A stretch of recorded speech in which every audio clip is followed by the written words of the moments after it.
बोलो जयकारा बोल मेरे श्री गुरु महाराज की जय। बोलो साचे दरबार की जय। बोलो श्री सतगुरुदेव भगवान की जय। सौभाग्यशाली गुरुमुख सज्जन मंडली, इसी प्रकार अपने मन एवं चित्त की समस्त वृत्तियों को एकाग्र रखते हुए अपना ध्यान सम्मुख विराजमान श्री श्री 108 श्री परमहंस महान विभूतियों की ओर लगाते हुए और अपनी मुख रसना को पवित्र करने हेतु एक बार ऊंची और मीठे स्वर में बोलिए जयकारा बोल मेरे श्री गुरु महाराज की जय। बोलो साचे दरबार की जय। बोलो श्री सतगुरुदेव भगवान की जय। गुरुमुखों, इस दुनिया में सतगुरु जैसा मुझे कोई न नजर आए। सतगुरु के आशीर्वाद का असर प्रभु तक ले जाए। खुद लगे रहते हैं योग साधना में, हमें सच्चा धन दे शहजादा बना देते हैं। लड़खड़ाते कदमों को चलना सिखा देते हैं। रखते हैं ख्याल हर छोटी छोटी बातों का, थकते नहीं दिन पर प्रभुवर। रखते नहीं हिसाब गुनाहगार की बातों का, अपने मुंह का निवाला भी हमें खिला देते हैं। हर दर्द हमारा वो मुस्कुरा कर सहलाते हैं। जिंदगी जीने का हर पाठ वो पढ़ाते हैं। झूठी दुनिया में सच की नाव चलाते हैं। अपना ध्यान साधना कर हमारे लिए कष्ट उतारते हैं। सतगुरु है जो मोक्ष द्वार खोल हमें रब से मिलाते हैं। इस अंधेरी दुनिया का वही प्रकाश है, हर सेवक की वही आखिरी आस है। गुरुमुखों की पूरी हो जाए वो मन्नत है। सतगुरु ही संसार जीती जागती सच्ची जन्नत है। गुरुमुखों, सतगुरु का हमारे जीवन में महत्व यह तो एक सच्चा सेवक ही जान सकता है। आम संसारी दुनिया, आम संसारी लोग तो सतगुरु को एक आम इंसान ही समझते हैं। सतगुरु ही परम परमात्मा का रूप है। सतगुरु ही रबी रूप है। संत अलख पुरुष की आरसी, संतन की ही देन। लखिया जो चाहे अलग को इन्हीं में ही लख ले।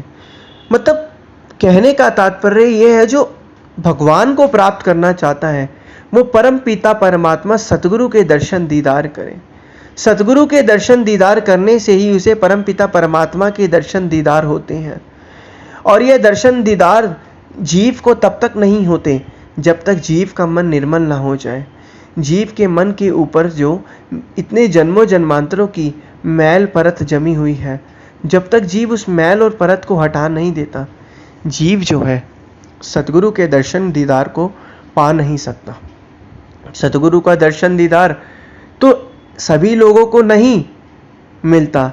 यह तो उन भाग्यशाली, आप जैसे हम जैसे भाग्यशाली जीवों को ही सतगुरु का दर्शन दीदार मिलता है, जो निरंतर सतगुरु की भक्ति परमारथ के कार्य में लगे हुए हैं, उनकी आज्ञा और मौज में चलते जा रहे हैं, उनके द्वारा बताए गए नियमों की पालना कर रहे हैं।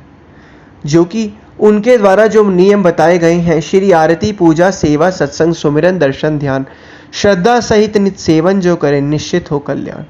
गुरुमुखों, श्री आरती पूजा का जो हमारे ये नियम है, जिस तरीके से एक विद्यार्थी टीचर के द्वारा बताए गए नियमों की पालना कर कर अपनी स्टडी को करता है, इसी प्रकार अगर एक जीव सतगुरु के द्वारा बताए गए नियमों की जो है पालना को साथ साथ कर रहा है, उनके द्वारा बताए गए नियमों की पालना भी कर रहा है, उनके नियमों पर चल रहा है, तभी वो जिस तरीके से विद्यार्थी भी उनके टीचर के नियमों पर चलता है तो टीचर की प्रसन्नता को भी प्राप्त करता है और अपने जो एग्जाम्स में अच्छे मार्क्स लाता है।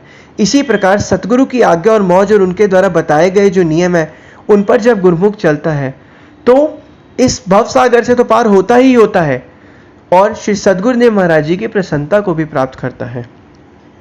आज इस संसार में जहाँ तक भी नजर जाती है, लोग भक्ति परमारथ के कार्यों को तो भूल ही चुके हैं। उनको तो सिर्फ एक ही चीज़ पता है कि संसार में धन दौलत पैसा ऐशो इशरत आराम का मान मर्तबा कैसे प्राप्त करें। लेकिन ये सब चीज़ें तो ध्यान से देखा जाए तो यहीं पर रह जाने वाली है। आप खुद ही अनुभव करो, इतने राजा महाराजा जो आज इस दुनिया से चले गए हैं, इतना मान मर्तबा प्राप्त करने के बाद भी उन्हें उनका जो मान मर्तबा था सिर्फ इस दुनिया तक ही सीमित था। जब यहाँ से गए तो लोगों ने 10, 15, 20 दिन के अंदर ही उनका मान मर्तबा जो है सब कुछ जो है भूल गए। तभी तो महापुरुष फरमाते हैं कि कुछ ऐसा काम कर जाओ इस दुनिया में से जाते समय लोग आपको याद रखें। इसीलिए गुरुमुखों, हमें जो ये अच्छे संस्कार, ये अच्छे जो हमारे लक्षण हैं, ये सिर्फ हमें संत महापुरुषों की संगति में आकर ही प्राप्त हो सकते हैं। तो इसलिए हर गुरुमुख का परम कर्तव्य है कि पांचों नियम की पालना करे, भक्ति परमार्थ के कार्य पे आगे से आगे बढ़कर अपने श्वासों की पूंजी को लगाए, ताकि वो श्री सद्गुरुदेव महाराज जी की प्रसन्नता और कृपा को प्राप्त कर पाए। बोलो जयकारा बोल मेरे श्री गुरु महाराज की जय। बोलो श्री सद्गुरुदेव भगवान की जय।